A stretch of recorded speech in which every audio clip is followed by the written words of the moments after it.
Well, good evening. It's 6:30 and we're going to get started. I want to welcome you to this evening's candidate forum. My name is Pauline Kinsella, and I will be serving as the moderator for this evening's forum. The League of Women Voters is a nonpartisan organization. We put an emphasis on voting. We do not support or oppose candidates or political parties. This evening, we will give you an opportunity to gather information about the candidates for the Scotia Village Board, the Schenectady County Judge, the Family Court Judge, and I believe, I'm not sure whether Mr. Sipniewski is present this evening, but he is running unopposed. The League's policy is that candidates running for office unopposed cannot take part in the formal part of the forum. Mr. Sipniewski is the only candidate for the position of Schenectady County Court Judge, which means he is running unopposed. Is Mr. Sipniewski present in the room?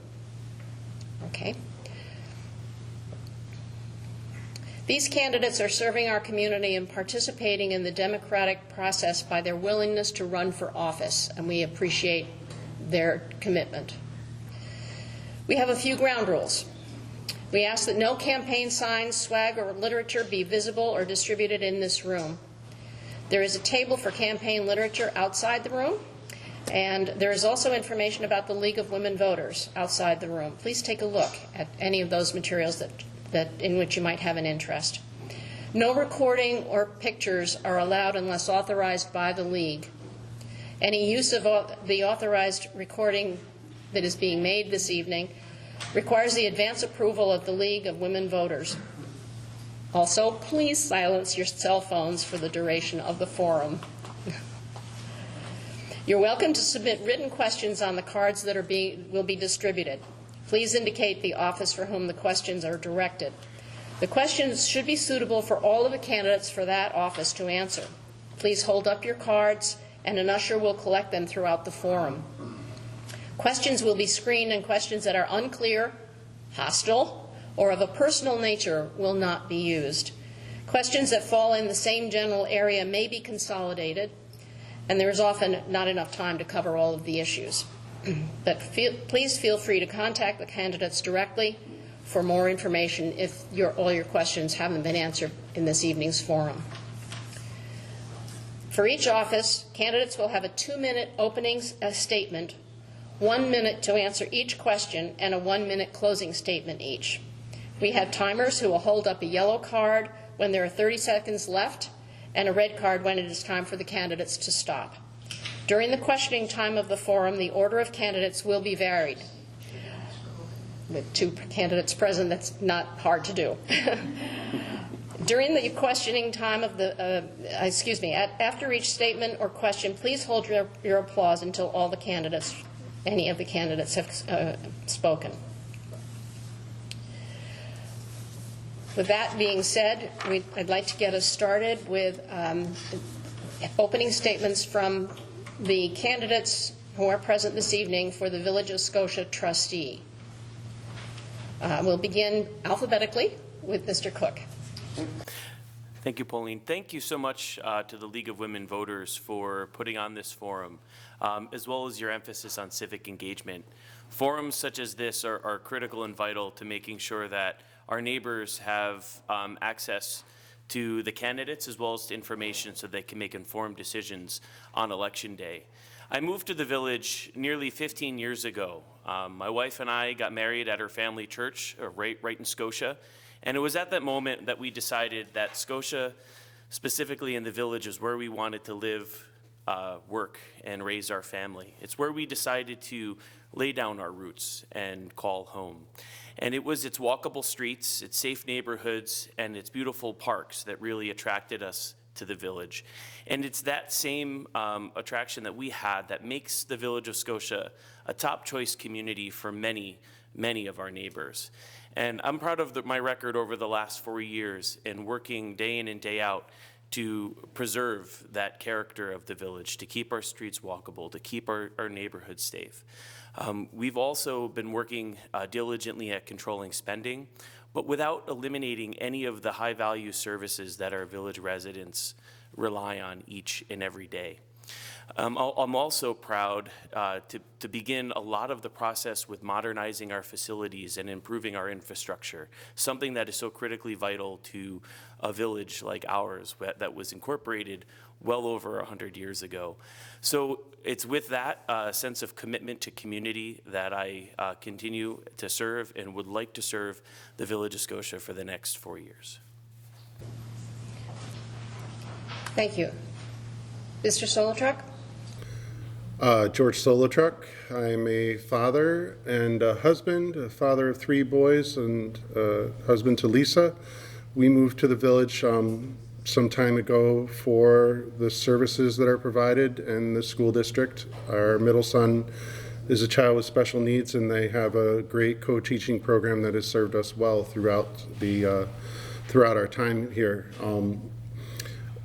To mirror some of the leagues, and thank you to the League of Women Voters for putting this opportunity for us to be able to speak in front of some of the people who will be looking to us to kind of continue our service to the village as well.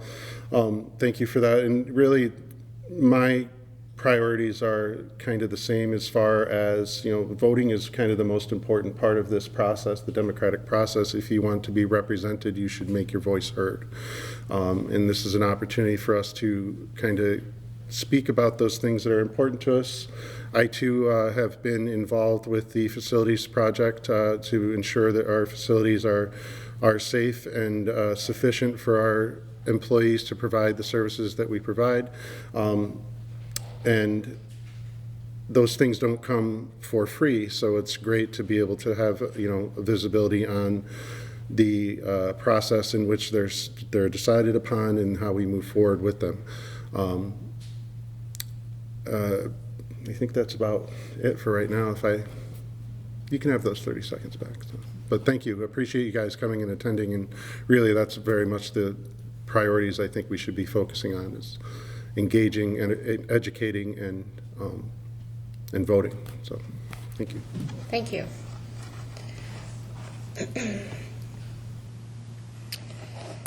We've moved on to questions now, and I'm going to begin with the question, what are the most important issues facing the board in the next year from your perspective? And I'll ask Mr. Cook to begin.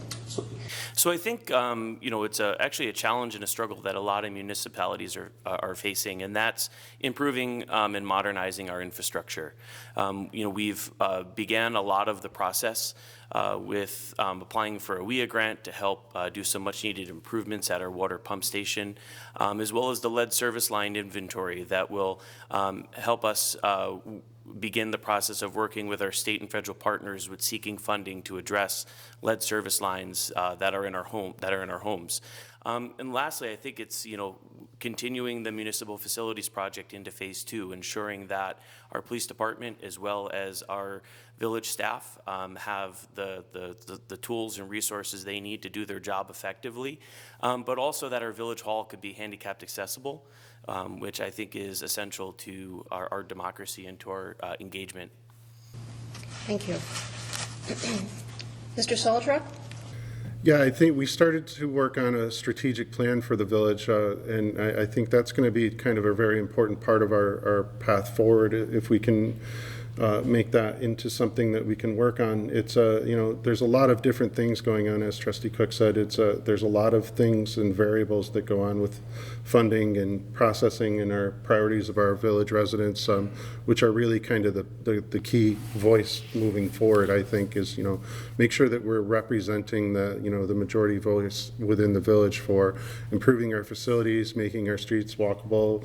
The BOA grant and Scotia Forward has been a great eye-opener, and we've seen people engage that haven't engaged before, so it's great to be part of those things and bringing new people into the mix and ensuring that we produce the kinds of things that are important to them and make good on our efforts to represent the village. So. Thank you. The issue of village water and lead pipes has been mentioned, but the question that has been presented here is, what is the role of the village board in implementing the effort to remove lead pipes in the village water? And Mr. Mr.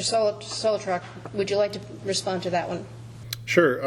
It's our effort to engage the residents, ensure that we produce and transmit the information and, effectively give that information out to the residents, and hopefully we have, got a lot of professional and expert advice, and some of the partners we choose. Our Department of Public Works head is very much in tune with, his parents live in some of those areas that are, greatly affected by it as well. So we all live there. We all have the responsibility to provide safe and, and plentiful drinking water. And I think we've been doing that throughout the course of our time, and that's going to continue for sure. So, we just need to make sure that we engage and we utilize all the resources that are available to the village to reduce spending for that and ensure that we do a kind of a complete project when it comes to, deciding on the path forward and the tools that we use and the information that we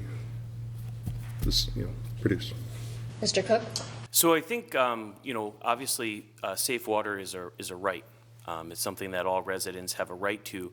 The role that village government has is actually a shared role with our partners in County Environmental Health, New York State Department of Health, and a community our age, being over 104 years old, there are many houses that still have the original lead service line. We do regular routine testing.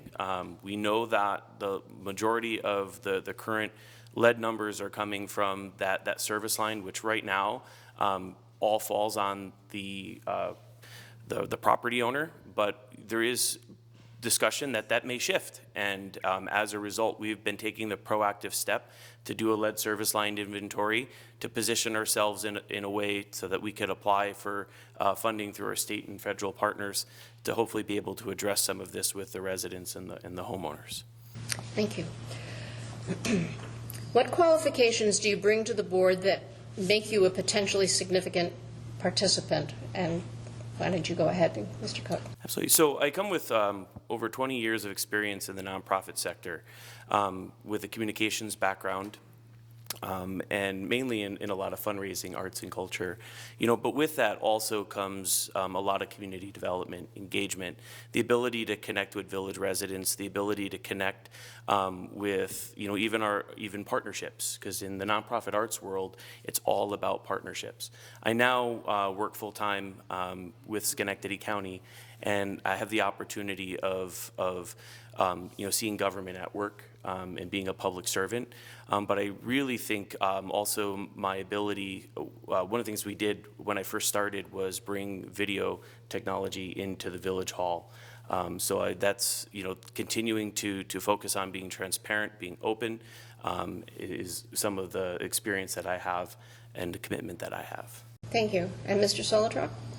Yeah, it's interesting when you start talking about representing at this level. This is really, entry-level representation of village residents, and, experience is, it's an interesting topic when you start thinking about that. I think every village resident has enough experience to represent themselves and be a good neighbor, be a good, community member, and, realistically from where they come as far as during their day jobs, I think, everyone has the opportunity to, and the experience necessary to represent and to be a good candidate for this. I personally, 30 years in utility construction. I started climbing telephone poles at, a very early age. Don't let your kids do it because it's really not good for you. But it's important to be, to know hard work, to know the results from working hard and from producing a good product. So I think experience from any village resident is important and is capable of doing a good job at representation. So I'm not unique. Thank you. The next question. How do you think the village board should best communicate and educate the village so residents are aware and supportive of its work? And Mr. Solotruck, we're going to start with you on this one. Obviously, those vehicles to educate and disseminate information are ever changing in, population and, efficiency and accuracy. So it's really trying to take all of the good parts of all of the vehicles to transmit that information out. And hopefully, engagement and intriguing the resident to attending meetings. I think that's one of the most exciting times that we have is when people come to engage. You know, they usually come on special events when people are being, you know, congratulated or being appointed to, where they get to celebrate their family members and their loved ones. So it's I think there's not going to be really anything that will replace face-to-face and, you know, eye-to-eye conversations. And there's lots of vehicles to do that information, but I think being able to see and hear and, you know, shake a hand or give a hug or pat somebody on the back because they didn't get one all day is pretty important. So, thank you. And Mr. Cook? So the 21st century communication landscape is ever-changing. They say, you know, I think we've seen it just within the matter of the last 10 years. You know, social media changes, new social media platforms pop up, others become less relevant. But we have an obligation as village government to be open, to be transparent, and to be accessible. And again, going back to what we've been doing since COVID, and we continue to do today, is making sure all our village board meetings are recorded and available. We use Zoom so folks can actually log in live and attend a village board session. You know, then there's, you know, ensuring that our village website is up to date. And while we keep it up to date, there is some work that needs to be done to improve its ADA accessibility as well as its content management. And so I think a priority for the board should be just to begin looking at our website and making that transition to ensure that it is easy to use and easy to navigate, because the information is there, it's just not easy to find. Okay, thank you. Next question, what actions, if any, will you work on or pursue to address climate change? And I'll ask you to begin. Me? So, you know, obviously, climate change is something that affects us all, and local action can sometimes have global consequences. So, you know, looking at our infrastructure and ensuring that our infrastructure is meeting some of the state mandated, in many cases, initiatives, but also making sure that we're making wise investments to the future. You know, we're already part of the solar consortium, which helps us to reduce our carbon footprint there. But I think there's also areas to ensure that our infrastructure that we need to develop and upgrade is the most efficient that it possibly can be and climate resilient.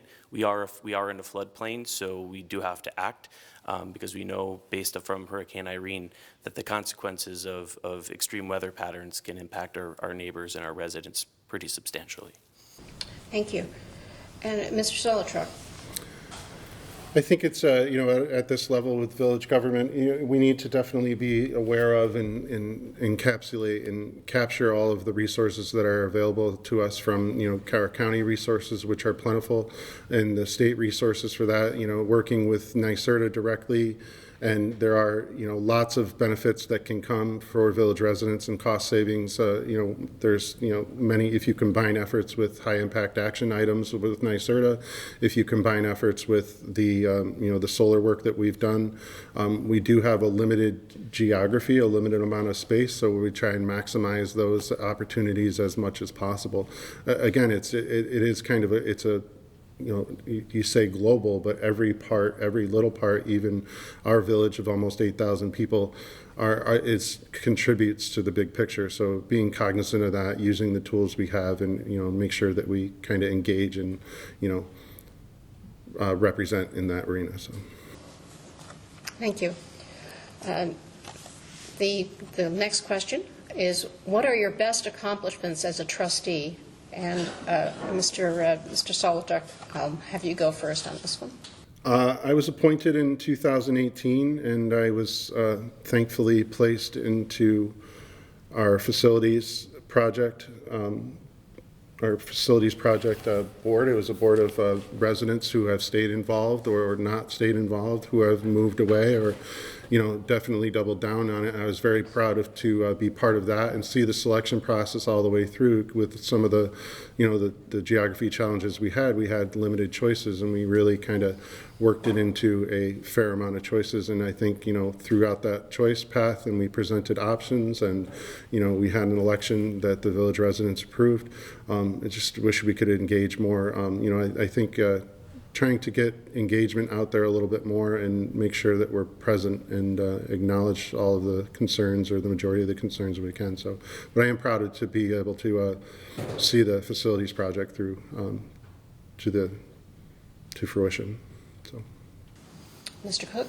So I have to say, when I first joined the board back in 2000, you know, we one of the first votes I took was to authorize the mayor, Mayor Gifford at that time, to authorize the ability to apply for a grant to pursue a BOA designation, and that launched our Envision Scotia initiative, which is an economic development initiative that we are now actually beginning to see the fruition of that work and that visioning, and in a position to transition from plan to action.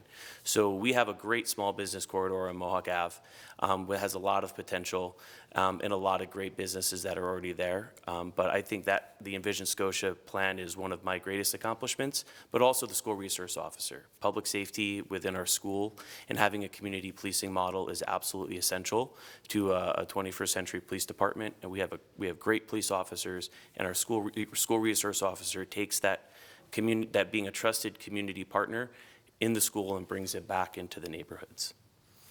Thank you. Well, actually, the next question is references safety issues, so let me give you the opportunity, both of you, the opportunity to amplify any remarks that you might want to make about safety issues. The questions being, what safety issues have been brought to the village board this past year, and how have they been addressed? Mr. Solotruck?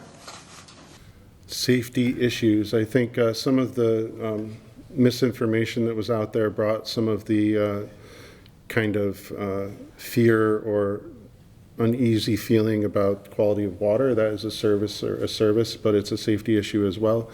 We've had some concerns with some of the population and some of the processes that are going on. We did have, you know, working on the higher volume projects and events such as the fireworks, and how we best protect the residents and the participants in that effort. It's really kind of a day by day. You take what you can and, you know, make sure that you do the best to work with their partners and your team members and your team leads for to provide that best service. So I feel like we live in a very safe community. I feel like there's never a time where I don't feel unsafe inside our village. So. Thank you. So I think some of the public safety concerns that residents have brought to my attention, both, you know, one going door to door and hearing folks, you know, at public meetings, is really no different from what a lot of communities are struggling with. You know, there seems to be a rise in opioid substance use. There seems to be challenges and struggles with, you know, school safety. And, you know, I think our village police department is well adapted at being able to, you know, meet these public safety challenges head on and in a very holistic way. And, you know, especially with our school resource officer in particular, you know, my wife works in a Scotia school, my daughter goes to the middle school, and, you know, there is a level of engagement that he has with the students where it becomes a relationship. And so when our officers form those relationships with our neighbors and with our children, they become trusted partners in the community. And I think that's how we've been able to address some of the challenges that we've had. Thank you. Are there any more questions from the audience? Okay.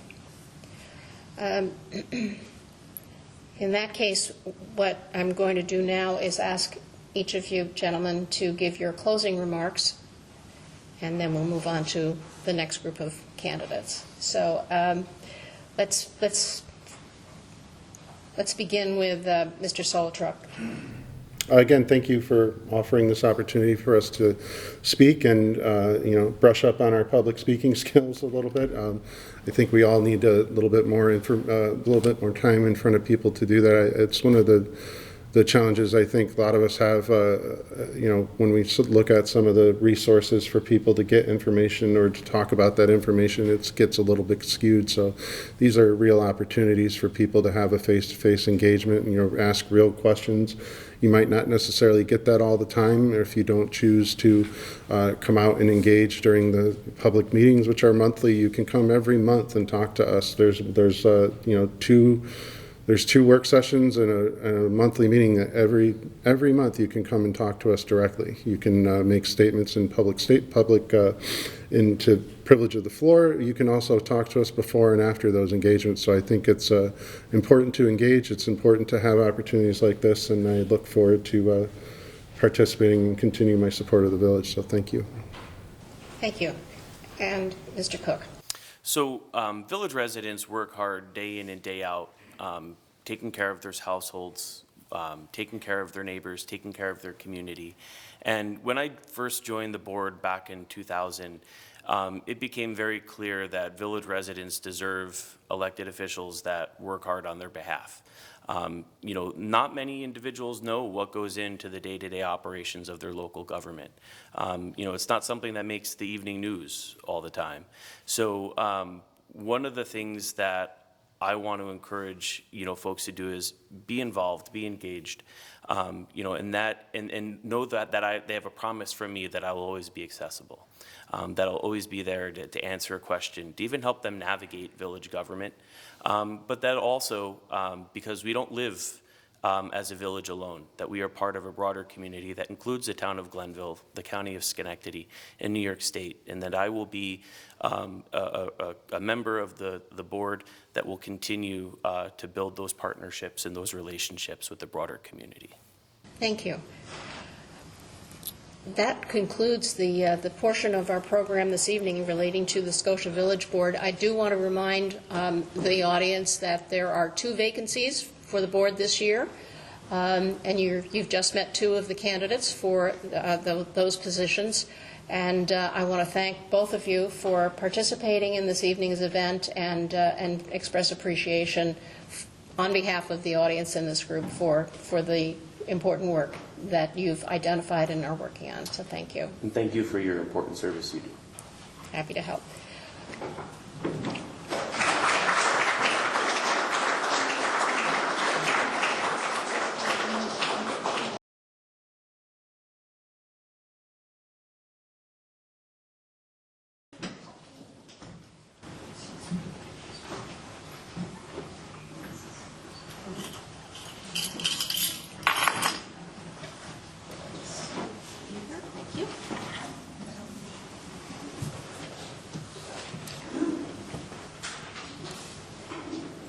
Okay, we have with us this evening 2 candidates for the position of family court judge. They are Michael Godlewski and Samantha Miller-Herrera, who are both of whom are with us, and we appreciate your participating in this evening's event. As we did a few moments ago, we offer each of the candidates the opportunity to make an opening statement.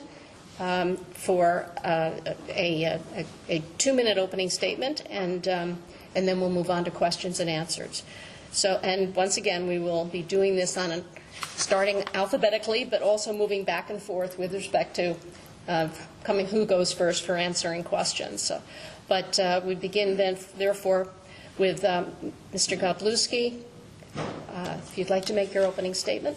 Well, thank you. Thank you to the League for hosting this event, for continuing to promote election literacy here in our community. I'd also like to just start with a couple of acknowledgments. First and foremost, thank you to my wife, Alicia, for your support and for being here tonight, and for all that you do for our family. Thank you to my campaign manager, Dave Bauk, who's present. Thank you for your unyielding friendship and support during this time. Also, Conservative Party Chairman Jim Barrett, thank you for your support. I greatly appreciate it. I appreciate the opportunity. And partners in town government. This is where my roots began as a public servant here in Glenville. Former Supervisor Chris Ketzley and Acting Supervisor Bob Kirkham, thank you for your support and endorsement. And also hello to friends Julie Davenport and Mike Aragosa. For the past 16 months, I've served as a court attorney referee, hearing and determining family court cases in 4 different courts throughout the capital region. I hear all sorts of cases. I hear custody cases, abuse and neglect cases, family offense cases, permanency hearings. I assist judges with adoptions, and I have a record sitting on the bench. I'm actually the only candidate with a record on the bench. I also serve as a part-time acting village justice here in Scotia, whereby I've had the opportunity to serve the centralized arraignment part here in our community. I've served, I hear misdemeanor matters. I assist the local court. Prior to that, I was a prosecutor of child abuse and neglect for 13 years. I was a town councilman for 5.5 years, and I worked as an attorney for upwards of 15 years. I love what I do. Family court's fundamental. It's important to what we do. It's the people's court, and it should be accessible and open to all. Thank you. Thank you. And Ms. Miller-Herrera? Thank you. I want to thank the League of Women Voters for having us tonight. It's really nice to have this. I wish we had had an opportunity to do this before the primary, but this is a great opportunity to get out and speak with people, both about our experience and about what family court really is. The New York State Bar Association report on the family court says that the family court is the court in which most Americans will experience the justice system. And when you knock on doors and talk to people, they will say, oh, I don't think I'll ever end up in family court. But it's those people that sometimes have the worst experiences in family court because they don't understand the process, and the process is difficult. Before I get too much into my experience, my husband could not be here tonight. So I don't get to acknowledge him, but when he sees us publicly, I want to thank him for his support. He's a college student, and tonight's the first night of the next semester of classes for him.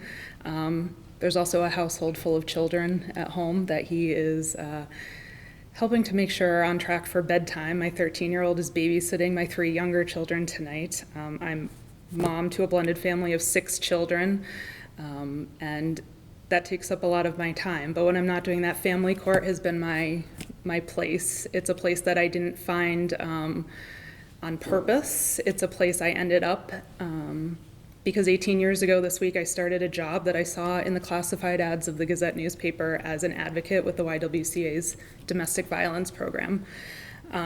My job as an advocate was to help survivors of domestic violence navigate the complex systems of both family court and child protective services.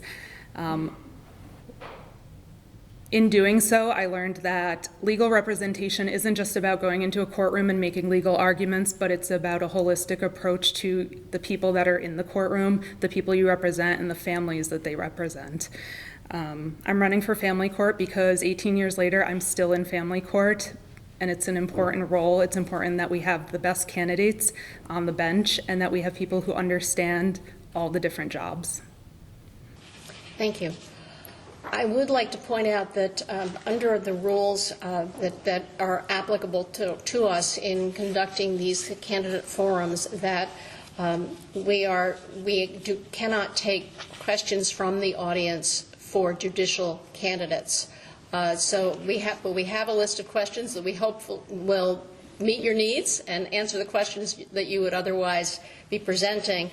But this is a part of the process that we must follow here at the League. So to begin with the questions that we are permitted to ask have to do with their qualifications, experience, and philosophy. So those are the areas that we'll be addressing in questions to our 2 candidates here.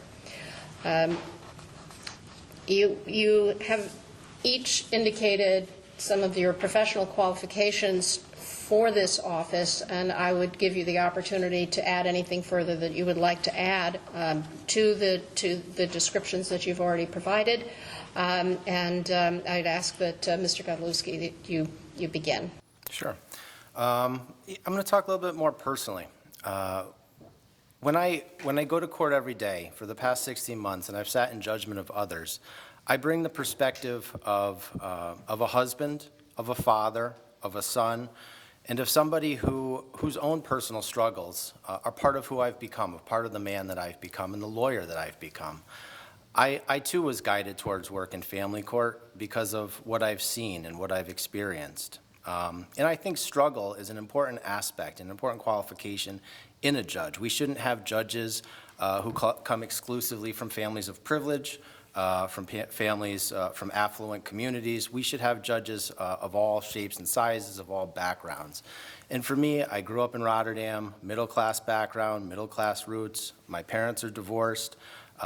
We dealt with issues. I dealt with issues as a child that many of the litigants who come before me deal with. Issues of substance abuse, issues of regarding a custody order. I was a child on a custody order. I know what it's like to do alternating weekends and to do Wednesday dinner visits with a parent. I did that as a child. Ms. Miller-Herrera, is there anything you'd like to add? Yeah, so professionally, currently I prosecute juvenile delinquency cases for Schenectady County. I've been doing that for quite a period of time now, and in that role I also see the family court unit for the county attorney's office here in Schenectady. Before that, I as well worked with Mr. Godlewski at our Department of Social Services prosecuting child abuse and child neglect cases. I was an attorney for children in 3 counties, Saratoga, Schenectady, and Schoharie counties, as well as at the appellate level.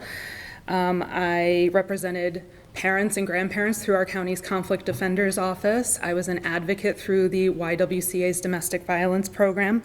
I was a hearing officer for the 4th Judicial District's small claims assessment review process, which requires that I review pleadings, take testimony, and issue decisions that are binding upon the parties. And, you know, I think that's all important. That's 18 years of solid experience. But, you know, I agree with Mr. Godlewski. It's very important what our personal backgrounds are. And we come from very similar backgrounds. We grew up 4 miles apart from each other. We grocery shopped in the same grocery stores. We grew up in the same Roman Catholic churches in Rotterdam and Schenectady. My kids are the 4th generation of my family to grow up to live in Rotterdam. And my personal experience is that I went through family court while standing by my stepchildren, and it was a terrifying process. And I don't want families to feel that way when they go through that process, so that's part of why I'm running. Thank you.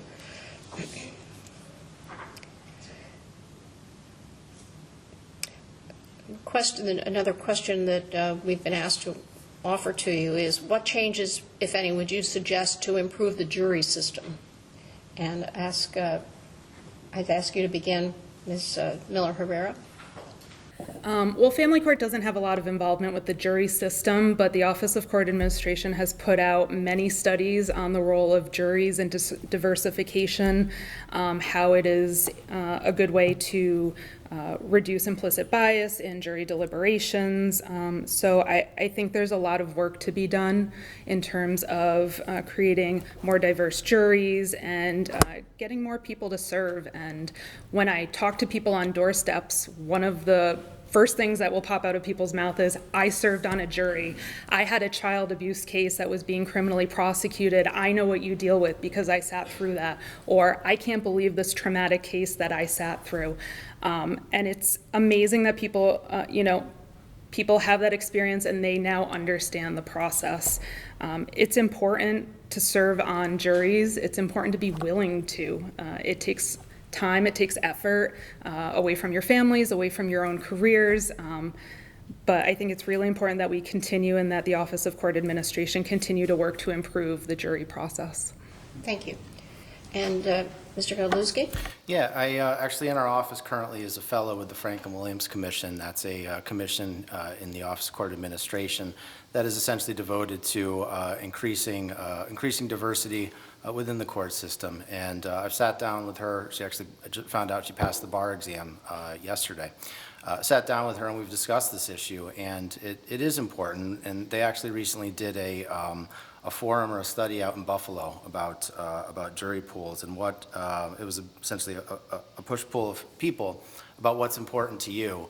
And obviously reinstituting the importance of civic duty in juror selection. Also in a lot of people, the issue is missing work and making sure that you're adequately compensated for your day. Those are certainly things to consider. Ms. Miller-Herrera raised similarities between us, similarities with where we grew up. I agree and I disagree, and I think an important distinction between me and Samantha is that I actually am the only candidate of the two of us who have lived their entire life in Schenectady County. Went to high school at Mahonison, grew up in Rotterdam. I live here currently in Glenville, where I own my home. I've lived for 9 years. I also lived in Niskayuna and Bellevue and Schenectady. Thank you. Thank you. Some of the questions that I'm going to be presenting to you may or may not have immediate applicability in family court, but let's do them anyway and give the audience the opportunity to hear your thoughts on a little bit broader range of issues. Here's the question. Do you or would you use alternatives to incarceration? Do you feel there are sufficient alternative programs available in this community? And Mr. Godlewski, I'll have you go first this time. So again, what you're dealing with in family court, primarily regarding incarceration, is limited. Family court is a civil court. You do have the ability on a violation petition to sentence someone to incarceration. On a juvenile delinquency petition, you have the ability to place a child in secure detention. It's obviously the state of New York is moving, and states in general are moving away from incarceration as a remedy. They're looking to alternate ways to rehabilitate individuals. And it's something that needs to be explored further. Services in general are always an issue. Along these lines, one of the recent pieces of legislation within the past 5 years has been Raise the Age. Raise the Age is something that was kind of implemented with the foresight of there's going to be all of these services and facilities and programs that are going to follow this, and the follow through on the state level just wasn't necessarily there what it was intended to be. It was potentially a good idea, but a good idea only goes so far as if you have the means to pay for it and to support it. Thank you. And Ms. Miller-Herrera? In my role as a prosecutor of juvenile delinquency cases, we don't use alternatives to incarceration, but we do use programs for alternatives to detention. And those alternatives to detention programs run through our local not-for-profits, and they could use some robust funding in order to increase availability for youth in our communities. We currently use the Youth Advocacy Program, and that is a program where a youth is assigned a youth advocate who takes them out, does respite work. But we also have programs such as the Alternatives to Detention program, where the funding has really fallen away, and we are not able to provide a supervised setting for kids who might otherwise be out getting themselves into trouble. That program previously was run at the Boys and Girls Club in Schenectady. But I was also on the committee that helped create the UCAN Court, which is a United Against Crime Community Action Network, which provides mentoring opportunities. A mentor is assigned to a youth in order to help prevent them from ending up dispositionally in placement. And I think that program has shown to be effective with emerging adults through the misdemeanor program in the city of Schenectady. But family court, really, we could step it up and do better with that program, and that's something I want to see moving forward.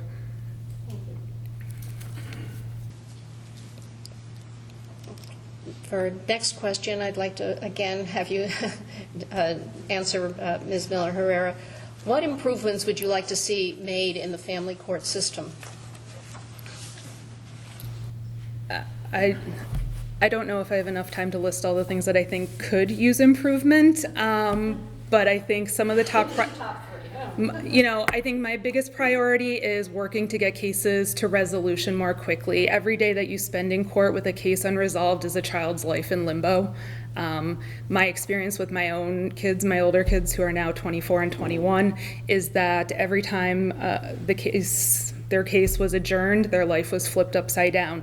They didn't know if they were going to be able to go to Boy Scout camp. They didn't know if they were going to be able to play football over the summer. They had no idea what was going to happen. And it's traumatic. It's something that doesn't leave a child when they grow up. It's something that impacts how they live their adult lives and the decisions they make for their own families and their own children. I see it with my daughter and her 2 children, and it's difficult. So working to resolve cases faster, but how do you do that, right? You increase mediation. We do have mediation programs. We have court attorney referees like Mr. Godlewski who are available to assist with mediation programs. But the 4th Judicial District really hasn't pushed that, and I think we need to increase the use of mediation, whether it's in permanency or custody matters. Mr. Godlewski. Yeah, here in Schenectady, top of the list should be an updated facility. Our family court should be a court of warmth. It should be a court that feels inviting. It should be a court where children are comfortable.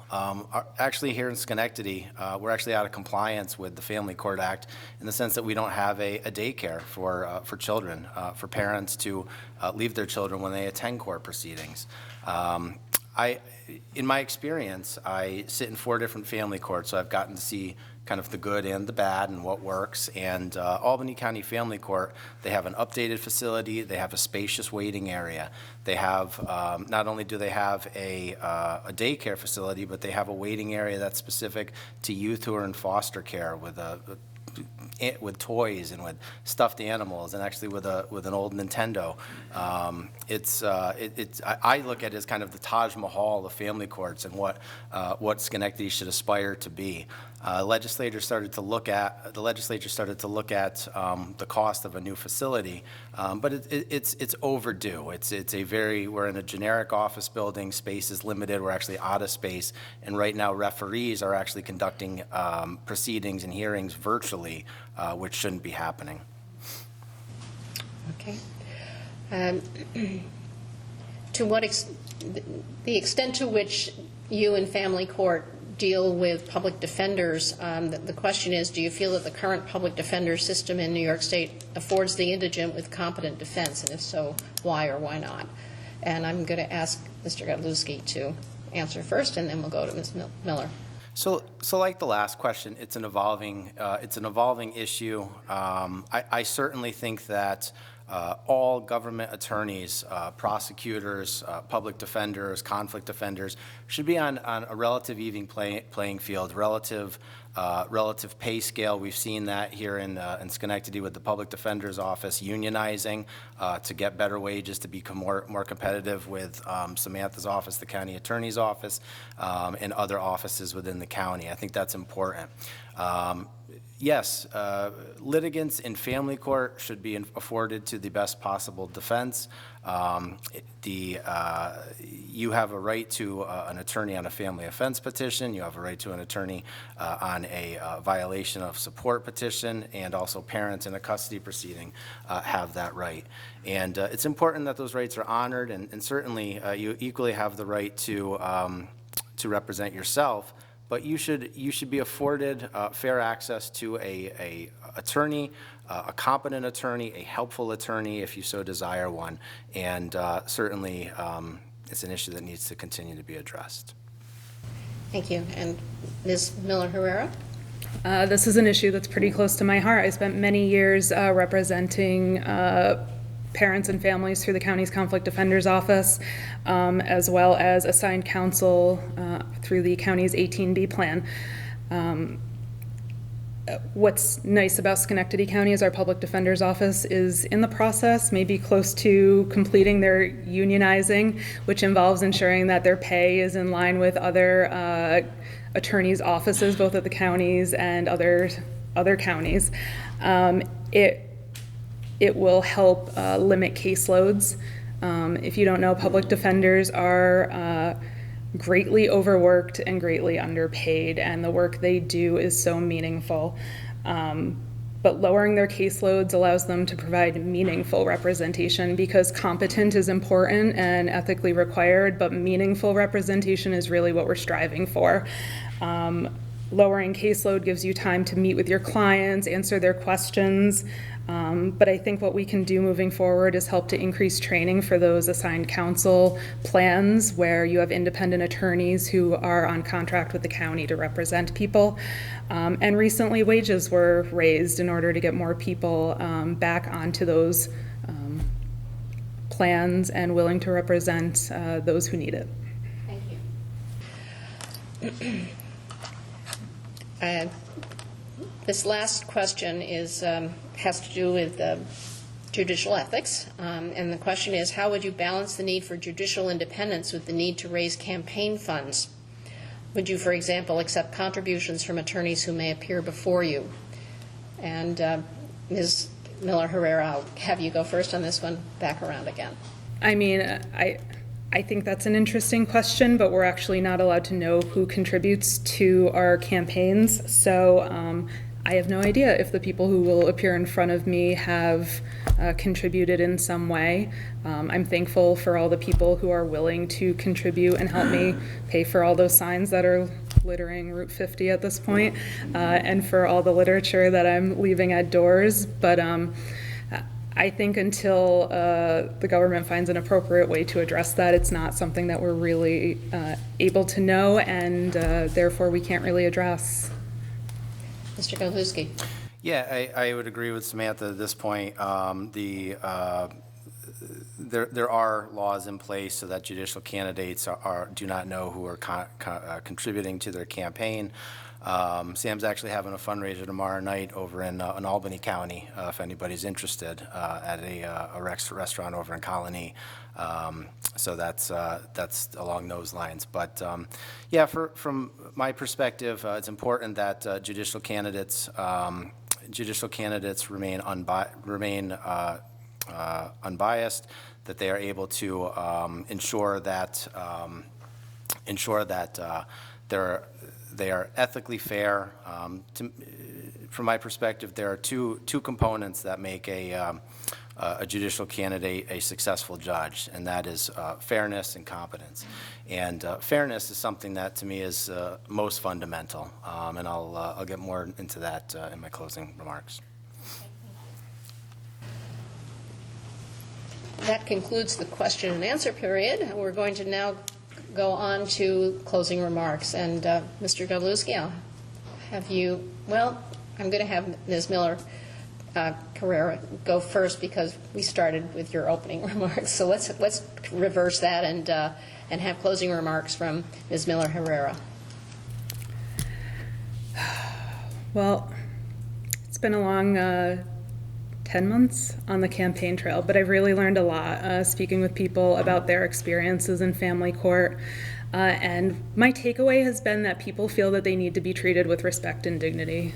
When they're in court, they feel like it's a cattle call. They're called into a courtroom, they're heard for maybe 3 minutes, and then they're rushed back out the door.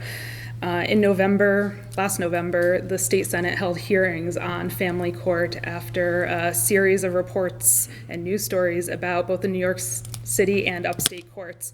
And parents and legal experts called the process dehumanizing. They talked about the long and protracted trauma of their cases and how family court actually did more harm than good for their families. My philosophy is do no harm. Help families, treat them with respect and dignity, and make sure that when they get to the end of the process, they don't think that you created more of an issue for them than they had when they walked in the door. The job of a family court judge is to help families get through some of the most difficult things they will ever deal with, whether that's the child welfare system, the juvenile justice system, or custody matters. I hope you'll come out and vote this year. It's very important. This is a very important race. Family court impacts people who don't think they will ever end up in family court, but do. So thank you. Thank you to the League of Women Voters for having us tonight. I really appreciate this opportunity to speak about my experience. Thank you. And as a last few items to address. Oh, I'm so sorry. That's okay. Oh, I beg your pardon. I was waiting for you to tell me to go. Go, please, go right ahead. Thank you. I lost track for a second. No, but that's- Thank you for reminding me. That's fine.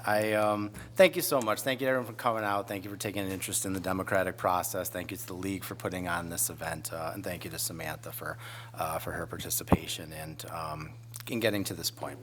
I love what I do. Every day I get the opportunity to make critical decisions that affect people's lives. I have sat and listened to people's their stories of tragedy and their stories of triumph. I've conducted what are known as Lincoln hearings, where you sit in a courtroom, it's the judge, it's the child, and it's their attorney telling you about their home life and about their parents and about where they potentially want to live.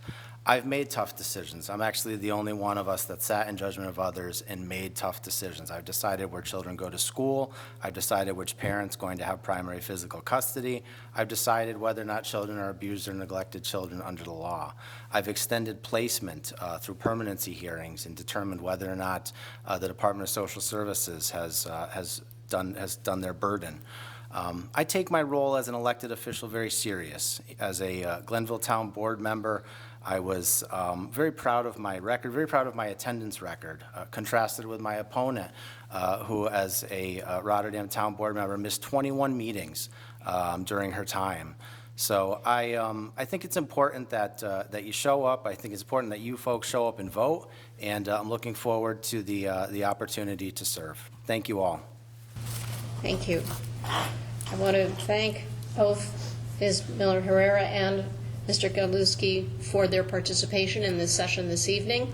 I want to thank once again the audience for being here and making themselves available to learn more about these two candidates. And I do want to remind you that New York State will have early voting at the following locations: the Karen B. Johnson Library, the South Schenectady Fire Station, Glenville Senior Center, and Niskayuna Town Hall. All voters may vote at any early voting locations in Schenectady County. If you wait until Election Day, November 5th, you must vote in the election district where you reside, okay? Early voting will take place between Saturday, October 26th and Sunday, November 3rd, and Election Day is Tuesday, November 5th. For more information, you can get some additional info on the table, and including information about absentee ballots. Voters may submit an application for an absentee ballot or early voting by mail ballot with the Board of Elections no later than Saturday, October 26th. It's coming up on that deadline. Your mailed absentee or early vote by mail ballot must be postmarked by Tuesday, November 5th. With that, I would ask that the audience express their appreciation to these candidates for attending and participating.